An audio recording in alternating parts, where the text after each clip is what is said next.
Hi, and welcome to The Pollsters. I'm Margie Omero, Democratic pollster with PSB Research. And I'm Kristen Soltis-Anderson, Republican pollster with Echelon Insights. And each week we bring you the latest polls driving the news in politics, tech, and pop culture. So we just have a few short announcements this time. The first one is we're on Spotify, which is cool. If that's where you get your music, you have a Spotify playlist. If you feel like you want to listen to The Pollsters sandwiched between two of your favorite songs. The new Solange album.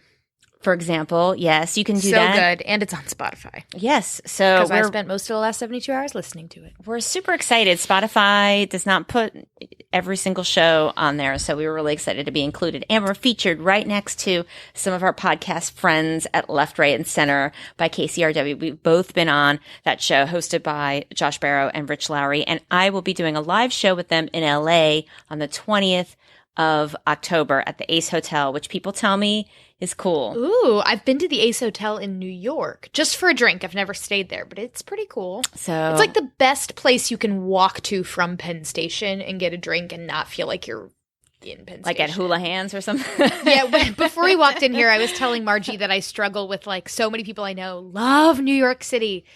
And because that would be me. Most of my experience with New York City is Penn Station and like within a 4-block radius of Times Square, I just don't get it. Are you like Donald Trump? You go to the airports and you're like, what is wrong with America? What is wrong? Why is LaGuardia like a third world airport? No, LaGuardia is actually fine. I've always found it to be perfectly okay.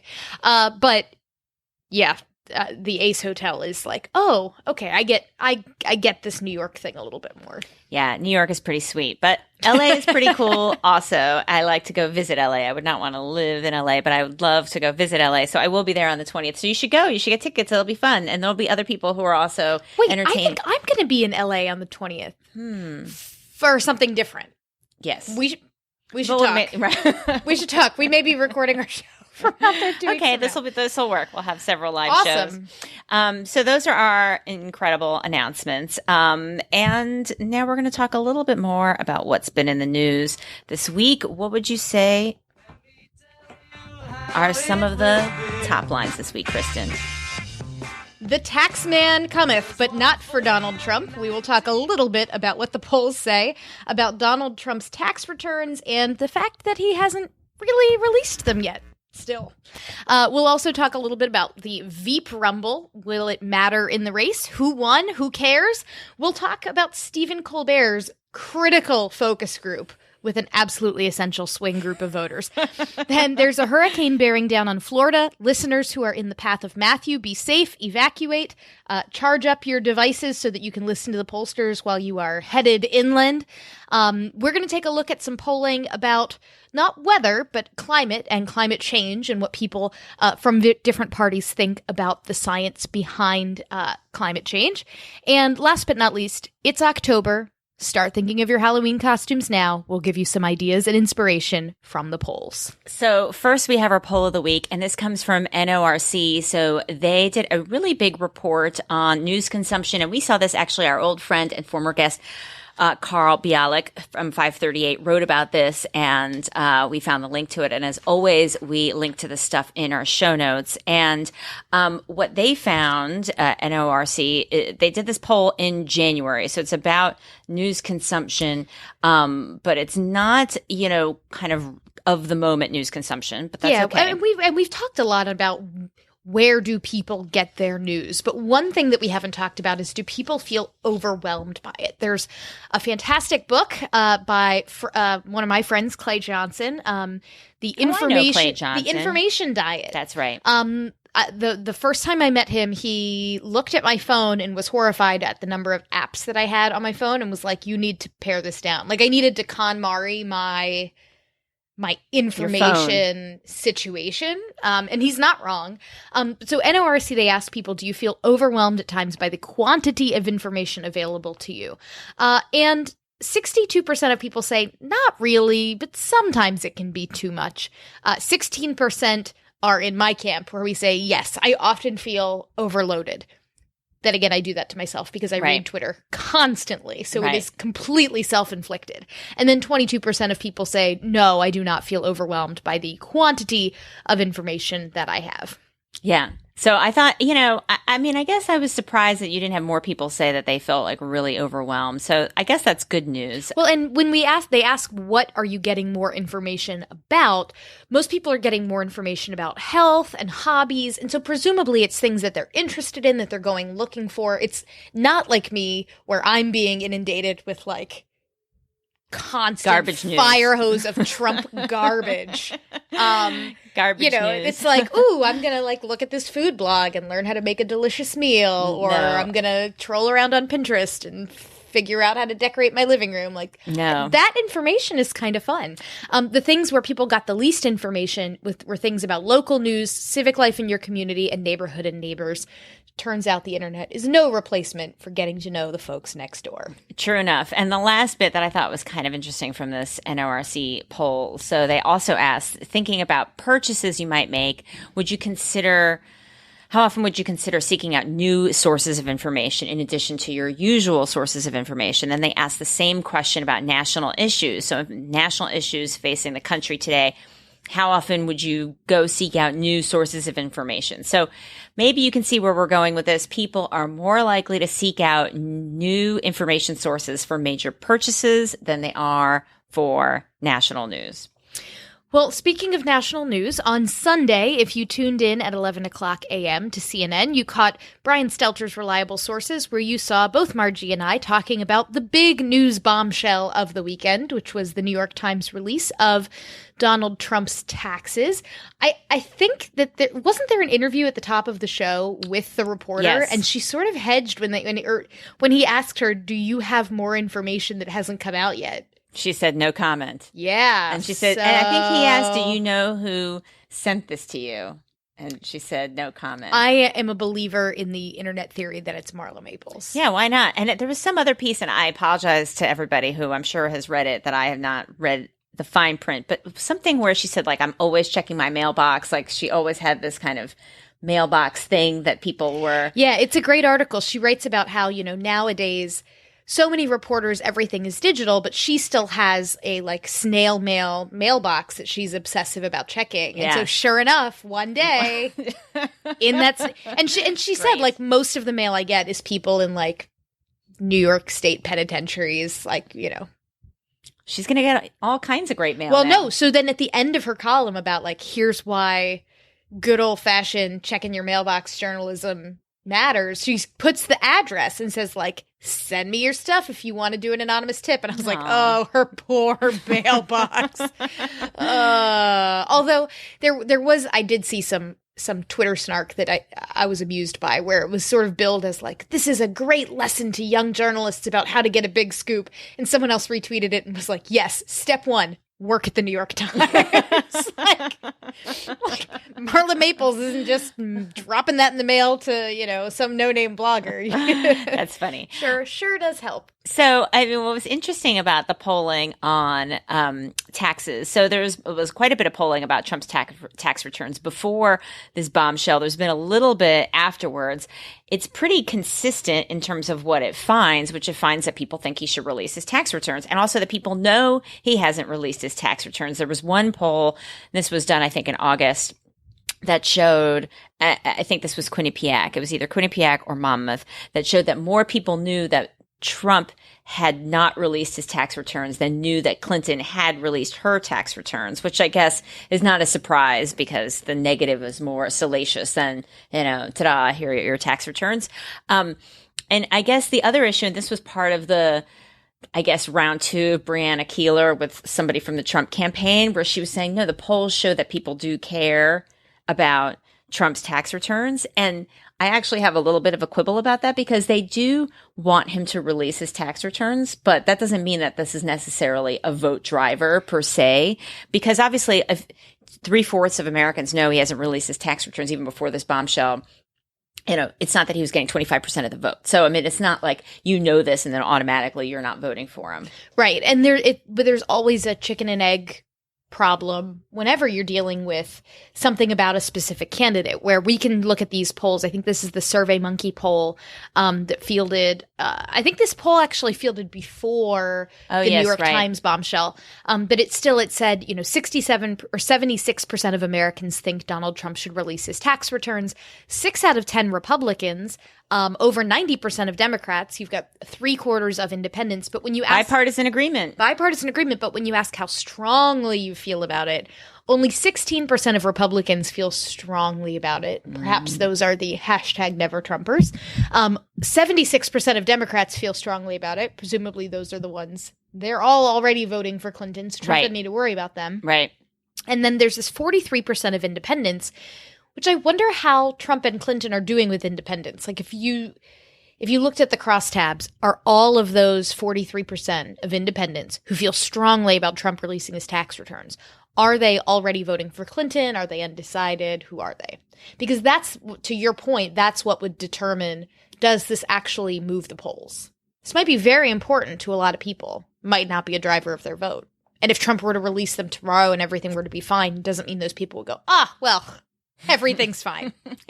Great, Trump. I know. I mean, yeah, I do buy a little bit of the argument that for a group of people, they find this story to be, not surprising and not persuasive as a reason to vote against him. Let's think about the flip side here. And this is not to do some kind of moral equivalency thing. This is just a thought experiment. But let's say Hillary Clinton, there was a question, how important is it, do you think it is for Hillary Clinton to disclose something about the Clinton Foundation or whatever? You can imagine an awful lot of Republicans in that poll being like, yes, it is so important that she released that. And yes, I feel strongly about it. But like, none of those people are actually right. If all of a sudden tomorrow she did release, a videotape of what she did in the 24 hours when Benghazi was happening, like, right. Would that move any votes? I don't know. Right. And it's the same thing when we had a poll. I can't remember who did it, from a few weeks ago when there was the pneumonia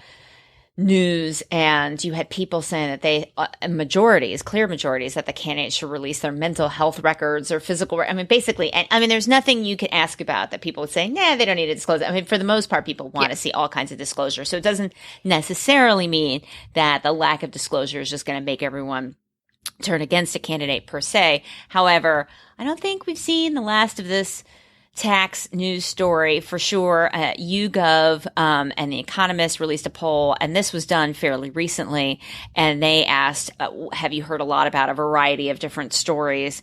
And the not releasing tax returns was a second after Clinton email story in terms of overwhelming number of people saying that they had heard a lot about it. The top category, 79% had heard a lot about the Clinton email story. 71% had heard a lot about Trump and his tax returns. Then you get to Clinton and Benghazi.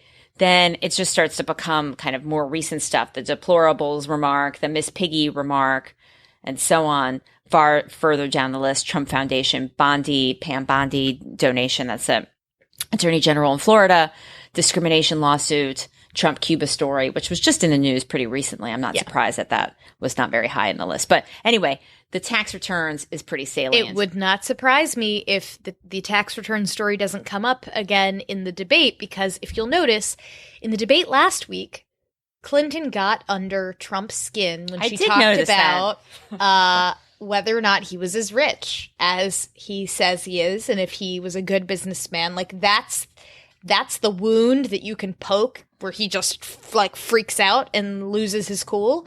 And so can you even imagine when Hillary Clinton gets up there and goes like, it's cool. Losing $1 million isn't cool. It's cool. Losing $1 billion, right, Donald? Right? Losing $1 billion. God. It's going to be great. And he'll try to explain it away. And look, many of his core supporters will probably agree with him, but, that's going to be the thing. If she's looking to poke the bear, I bet you the tax return story is it. And it's not going to be about, you're so shady for not releasing your tax returns. It's going to be, you lost $1 billion, guy. Right. And all the variety of inconsistencies and hypocrisies.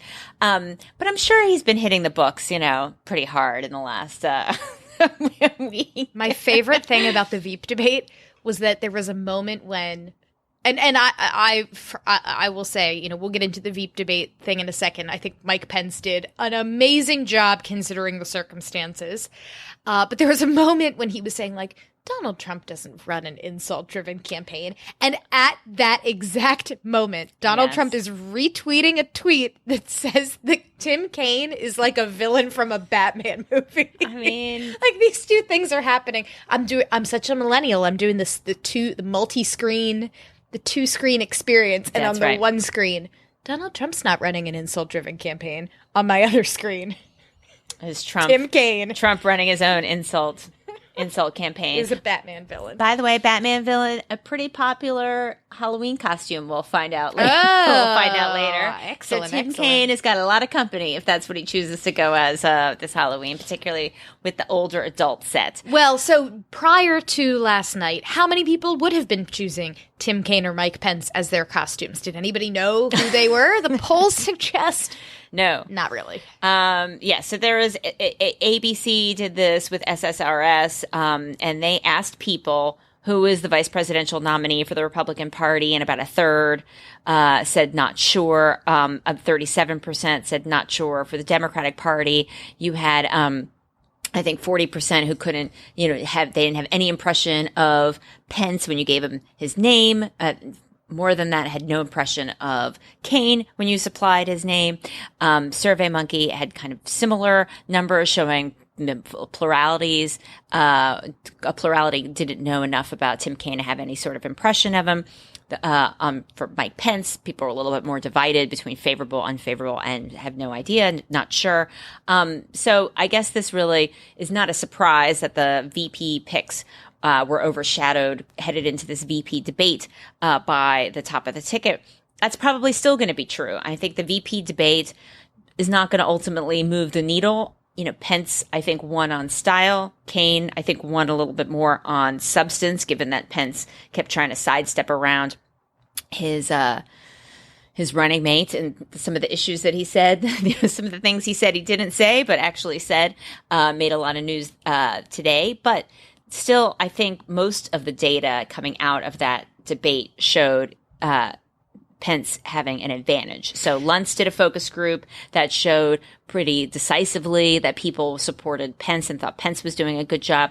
There was a CNN focus group in Richmond of undecided voters where people thought Kaine had won, but since Kaine was mayor of Richmond, perhaps that's not necessarily a fair, it's a hometown crowd. It's a hometown crowd. Is that really a fair place to go?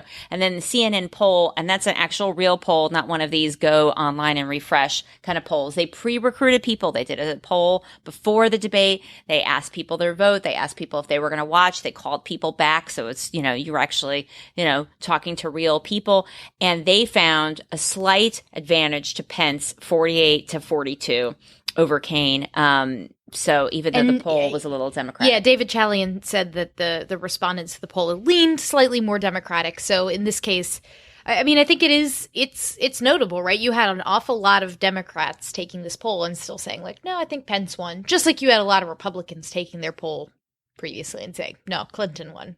Yeah, I think that's fair. But I think it's also fair to say that it's probably not going to really make much of a difference ultimately in how people view this race. Do you mean that the so important swing kitten vote is not important? Margie, I thought we talked about this like 2 weeks ago, that like cats run the world. Yes, I do. Stephen Colbert decided he wanted to figure out how they thought about this race. I have to say, I'm not embarrassed to say there have been times where I prefer the Puppy Bowl to the Super Bowl. And so that's fair. I think sometimes there might be moments where you might prefer to watch a group of kittens play than to watch the VP debate. So I thought this was a fun little thing. And I like that they seem to not try to put percentages on the focus group responses, which is good, which I appreciate. They are doing a focus group of cats, and they understand that methodologically this is a qualitative, not quantitative exercise. That's right. Better than some actual professionals in the field. That's right. I digress. That's right. That's exactly right. Way to go, Stephen Colbert, and the methodologist on your team. So the cat's in the litter box in this. So it was just a live stream of cats running around in a cage, and then wherever they were sitting on the blue side or the red side was, their decision. Right, with the screen, with the With the screen, yeah. And the litter box being undecided. So check it out. I think you can still watch it. Delightful. So what does all this mean for the race currently? So, I think it's probably too soon. Well, it's not probably. It is too soon to say whether the VP debate is going to have any effect on the horse race. It's probably not in the end going to have much of a effect. I mean, perhaps there are some Republicans who are reassured by Pence's performance. We'll see if that sticks. But right now you have a 6-point advantage for Clinton in the Huffington Post pollster average, and some advantages in some of the states. I mean, this is a bit of a bump from a week or two ago. This seems to be a real bounce after the Trump-Clinton debate and the subsequent Trump meltdown. I don't know how Republicans are feeling looking at these numbers. I guess they feel a little bit better after the debate last night, but at least it takes Trump off the news for a while, even if it doesn't change voters, the debate per se, the VP debate per se, but at least it's not a day of here's what Trump tweeted. Right. And so it depends on, can this last? Can Kellyanne get a hold of his phone, smash it with a hammer, a la Hillary Clinton's 13 iPads, and prevent him from doing dumb things? I don't think that's likely. I don't think that's likely. By the way, can we just digress for a moment? Did you see Saturday Night Live? I saw part of the debate clip. So I am not normally someone that gets offended by comedy that's making fun of politics. Right. I am very hard to offend. Agreed. Same. So Kellyanne got the SNL treatment. Oh, did she? Oh, you haven't seen it? No. Okay. Well, we'll watch the clip after this. So they did a Family Feud segment where it's the Trump and Clinton teams. And so Team Clinton, they didn't have Chelsea, which I'm starting to get a little miffed that, like, Chelsea kind of still gets the kid gloves when, like, okay, if she's going to run her mom's foundation and be out there on the campaign trail, she should get the same treatment as the Trump kids. But I digress. So she's not in the SNL skit. The Clinton family was Bill, played by Daryl Hammond, Sarah Silverman, played by someone else, not actually Sarah Silverman. Lin-Manuel Miranda, the guy from Hamilton, not played by Lin, but he'll be hosting this Saturday. Right. And then on the Trump side, it was Ivanka, played by Margot Robbie, who always had a fan on her the whole time. And who else was on the Trump side? Oh, Chris Christie. And then Kellyanne. Kellyanne played by Kate McKinnon. Oh my God. And it was, I thought a fairly funny segment, but there were times when I thought it was a little bit mean spirited. Like it wasn't making fun of, campaign stuff. It was at a place where I was like, I really feel like if it was a Democratic female operative, there would have been outrage about some of.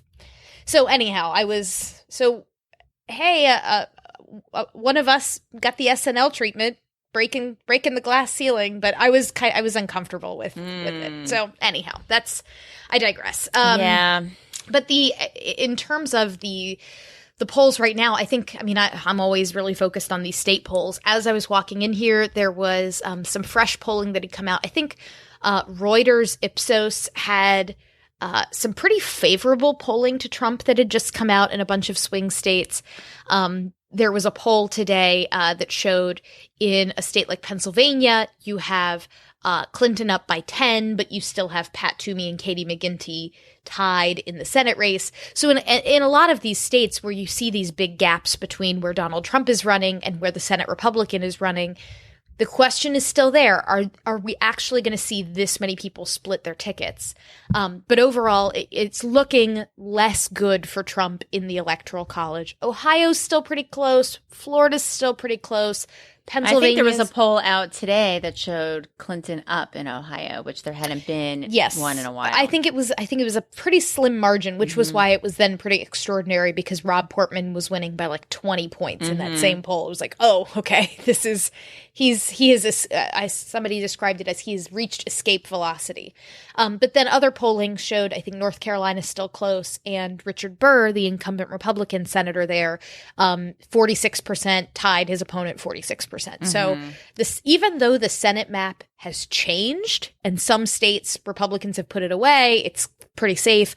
Other ones, like, I don't think they were expecting to really have to defend North Carolina 6 months ago. But now North Carolina and Missouri, these are ones that are like, oh, these are more on our radar. And does New Hampshire now go blue after Kelly Ayotte said, absolutely, I would Donald Trump would be a role model and then walked it back. I mean, that's quite a thing to walk back. That's a heck of a walk back.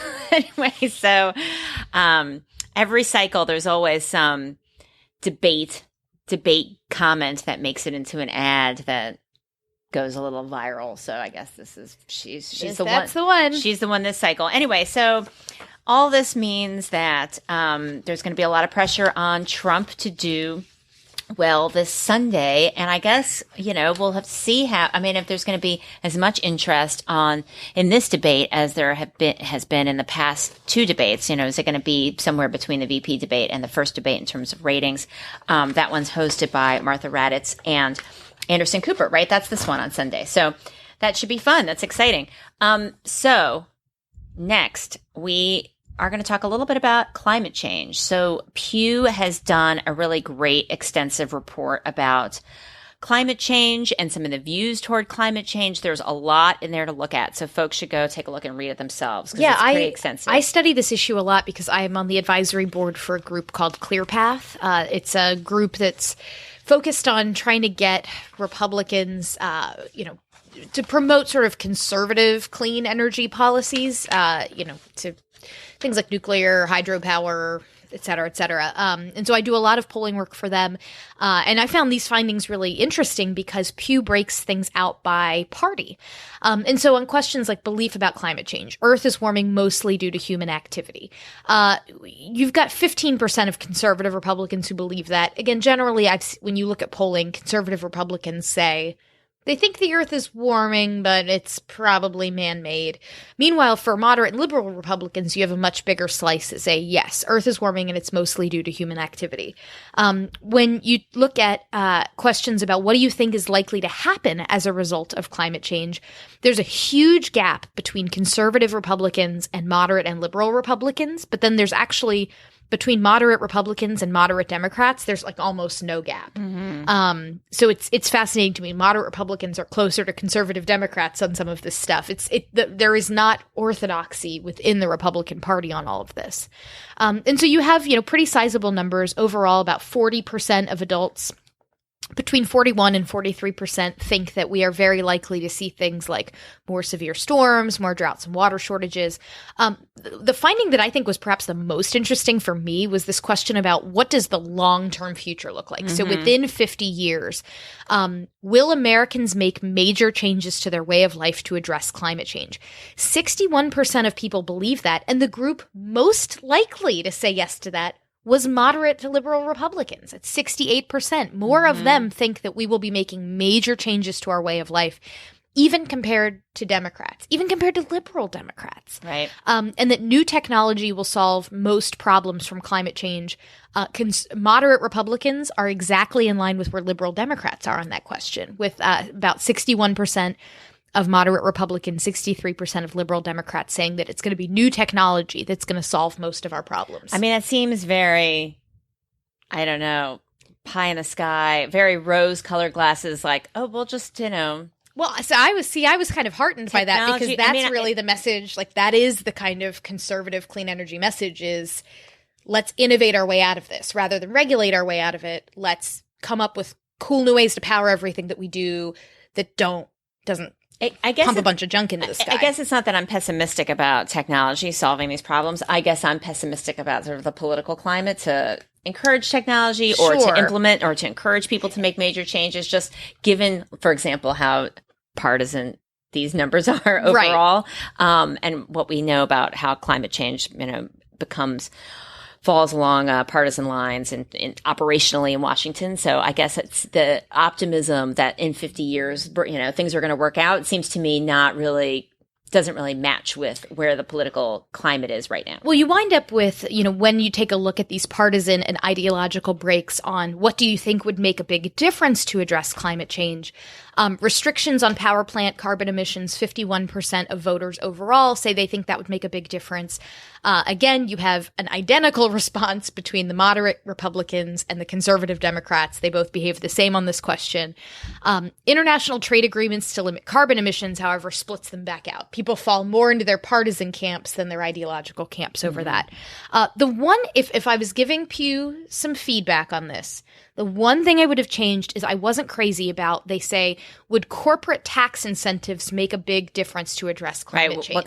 What does that mean? Maybe the questionnaire has more detail to it, but I might even hear that and go, well, corporate tax incentives to do what? And nobody likes giving corporations tax breaks, right? Like, if you reworded that to say, like, incentives for companies to research new clean technology, you probably would have seen a 10 to 15 point bump on that question beyond, let's just give corporations money. So as always, it depends on how you ask the question. But I was just fascinated by watching the moderate Republican dot on these charts at sometimes overtake where the conservative Democrats were, to me signaling that this is, yes, there is a big ideological dimension here, but there is a big slice of the GOP that's actually closer to Democrats than they are to their own fellow partisans on some of this stuff. Well, there was once upon a time, back when I first moved to Washington and I had to do my emailing out of the internet room,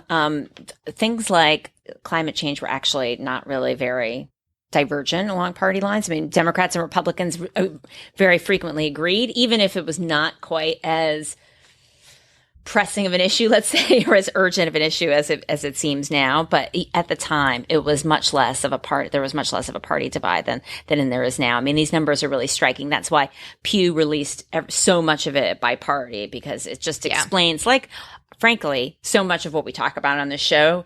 It can be explained by party, the difference. But if you look at party, if you're not looking at party, you're almost ignoring the whole thing, the whole story. Yeah.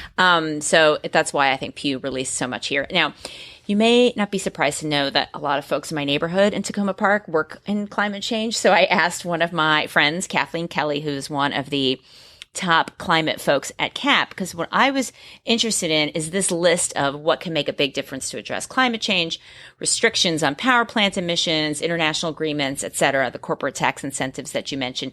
How do these align with what climate folks, people who study climate, actually think would make an impact? Because we're just asking voters for their opinion.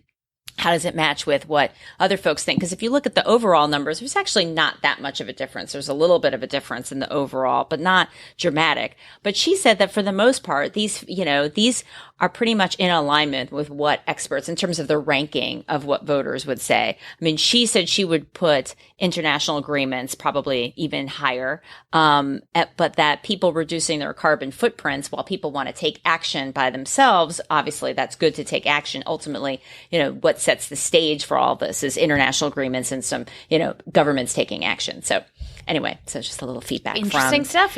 From the neighbors, from the folks who are studying this kind of thing. And then the other thing too, for folks who study climate change or look at polling, is there's even some thought given to how you talk about climate change. And we've talked about this before, like if it just is a poll that says climate change, or if the people say that's an issue, what side of the issue are they on? Are they on one side or the other? So even just having the word address climate change is a very neutral phrasing that Pew has here. Folks who work in reducing climate change are probably less likely to say address. They would say something like reduce or curb or, tackle, fight, something like that. A little bit different than address, which is a little bit more neutral, I guess. So, and stop is something that, or reverse is something that's, seen as maybe a little bit less likely to happen. Anyway, so some thoughts on question wording. And the other thing that they find in this study, which, when I'm doing all of my research on what do people think about clean energy comes up a lot, is people don't view all types of clean energy in quite the same way. So solar and wind power, you have just astronomical positivity about solar and wind. 89% have favorable views toward solar, 83% have favorable views toward wind. But of course, those sometimes are, people think those are nice, but maybe not immediately useful. Meanwhile, other things like fracking, coal mining, offshore drilling, you have majorities who are less crazy about those things, who say they sort of oppose expanding that. Nuclear power is another one where it sort of has it has a tougher reputation. You still do have 43% of Americans who say they would favor more nuclear power plants, but we don't have them. It's not like in Europe where there are nuclear power plants everywhere and that's where most of their power comes from. There's just less of an exposure to it here. And so things like visions of 3 Mile Island, it's easier for that to stick in people's minds. While in other places around the world, they've got these new advanced technology plants that are not, based on 30-plus-year-old technology. And they're much, they are safe. And so it's fascinating to see how, something like nuclear power, which actually does not produce carbon emissions, nonetheless gets kind of lumped in with these other carbon-emitting forms of energy on this question. Yeah. So check it out, folks. It's at Pew. There's lots of cool stuff. Even the percentage of people who are bothered when they see other people do things like leave the lights on or leave electronics on or throw things away that could be recycled.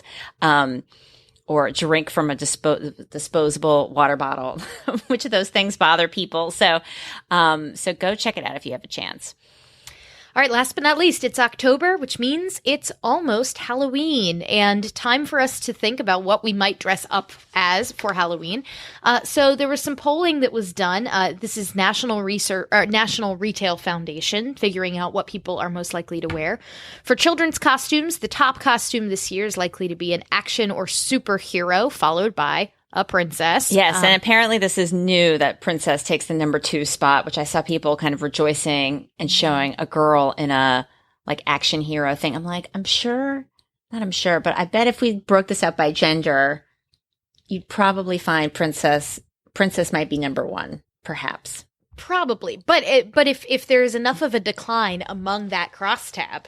Yeah. To where princess has now been brought down to 2, which, by the way, I realized we're using the word crosstab. I got a note the other day from one of my good friends who listens to the show, and she said, I'm sorry if this is a dumb question, but what is a crosstab? And I realized we use this term all the time, and we haven't defined it. If you're not in the industry, you might not know what the heck we're talking about. So I described it very quickly as imagine a grid where the rows are the answers to a question. Are you voting for Clinton, Trump, undecided? And then the columns are you male, female, young, old, black, white, Latino? Like that's crosstabs. It's a big spreadsheet looking grid. So anyhow, when I say in the crosstabs, that means, sure, overall, princess is number 2. But if you look at just the girls under 8 crosstab, princess might be higher. Yes. So yes, this is going to be one of my painful activities for the weekend. It will be trying to move my daughter away from a princess costume. So yeah, and actually, in fact, today, as I was driving her to school, I said, did you know, Lucy, that the number 1 kids costume right now is a superhero? And she's like, why? And I said, good question. I don't know. There was no follow-up. I don't know. Maybe because superheroes are really great. So has she volunteered what she'd like to be? Yeah, and it's a princess. Oh. She's like, I don't think you're going to like it, Mom. So we'll have to do some kind of negotiation. Helping her with like her outfits. It's kind of like a cross between what I imagine like a stylist for like a 9-year-old like TV star would be crossed with like a lady's maid for young Lady Mary, from that's what about this one? Well, no, this one's really nice. Let's just go with this one, okay? and will Beckett be going will he be going as an avocado? I think I want to have him go as like a weightlifter with like a sweatband and like wristbands and like just shorts, like his baby Converses.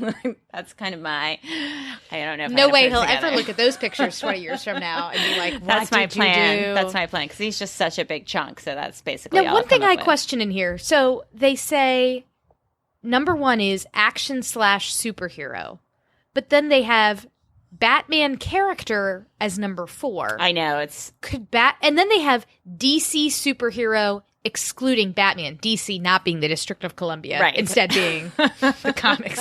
We don't have a lot of heroes around here. No. And then Marvel superhero excluding Spider-Man, then Spider-Man gets his own line. So some of these divisions, I might have coded this a little differently. I know, but I guess otherwise they have to make it interesting. Otherwise, it would just be superhero be 1 because it would include, all these other categories. Yeah, and then Spider-Man is its own category. I mean, and then why is animal just everything together? I mean, I'd like to see where cat and dog rate relative to lion or monkey. Anyway, so it's all pretty funny. I mean, what's else I found that's also funny is that adults over 35, they break out separately from millennials because, everyone wants to know millennials are up to. And millennials, I guess the main difference is that millennials they're not at all likely, I guess, to want to have a political costume, while adults who are older are going to have a political costume. The rest of it is just more categories of different kinds of superheroes also. My favorite costume last year, back when it was still funny to be Donald Trump. I don't know if it's funny anymore, but it was funny last year. It was Dave Weigel dressing up as, if you've seen Mad Max Fury Road, Immortan Joe, who's just this very large, villain who is super misogynist and, runs water industry in this little town. Anyways, I'm explaining it horribly, but he dressed as Immortan Joe with a Make America Great Again hat on, so he was Immortan Trump, and it was amazing. I don't think it would be as funny this time around. I have a friend, I think this kid is 4 now, but I guess their kid was Beckett's size, so this big tummy, and they put the kid in with just pants on one of those wooden sort of ponies' heads on a stick and a gold chain, and it was Putin. And the kid looked just like Putin, on the horse, the shirtless Putin on a horse. And every year they repost this. I mean, I don't know how the kid is not a baby anymore. That's all I know. And every year they repost it, and every year every time I think about it, I laugh. So I look forward to seeing that float around the internet again. Anyway, I love Halloween. It's one of my favorite holidays. But for pets, the number 1 costume for pets is a pumpkin, followed up by a hot dog, and then a bumblebee. Anyway, I guess there are not quite as many superheroes in the pet list as in some of the other lists. I feel like pumpkin makes sense. Pumpkin can work for a cat or a dog. Yeah. Although I feel like I feel like dogs have to be more amenable to wearing silly costumes than cats, right? Yeah. I feel like a cat would fight back a little more against that. I can speak with some authority on this. Would not be a fan of the whole enterprise. So. No. But anyway, NRF also predicts record spending on Halloween this year. Almost $9 billion in Halloween spending. My God. It's a lot of candy getting bought out there. That's great. Yikes. I guess that's good. Okay. All right, then. So America's great. Halloween is going to be great again. So key findings. People are looking for more information sources about buying stuff than about politics. And that's even before last night's rockin' VP debate. Even a bunch of kittens could tell you that Clinton's had a post-debate bounce. And the candidates may not be talking much about climate change, but don't worry, there are still deep partisan divides. Anyway, and it's really scary, the idea that political costumes are going to be pretty popular this year. You can find us on Twitter at The Pollsters or individually at Margie Omero and at Soltis Anderson. We're at www.thepollsters.com, where you can find our show notes with links to the polls that we've discussed on the program today. And you can also find links to a whole host of good sources for polling data if you just need to get your fix during the week. You can also subscribe to us on your podcatcher of choice, listen to us on Spotify, follow us on Facebook, where we post links throughout the week to the stories that we might be discussing. And if you haven't yet, make sure you also like the ABC This Week Facebook page. Between now and Election Day, Margie and I are going to be popping up there about once a week doing a brief Facebook live chat where you can ask us questions about the polls. We'll be talking about whatever the folks on ABC talked about that Sunday beforehand. So check us out, write us a review, let us know what you think. Have a great week, and we'll talk to you guys soon. Thanks. Bye.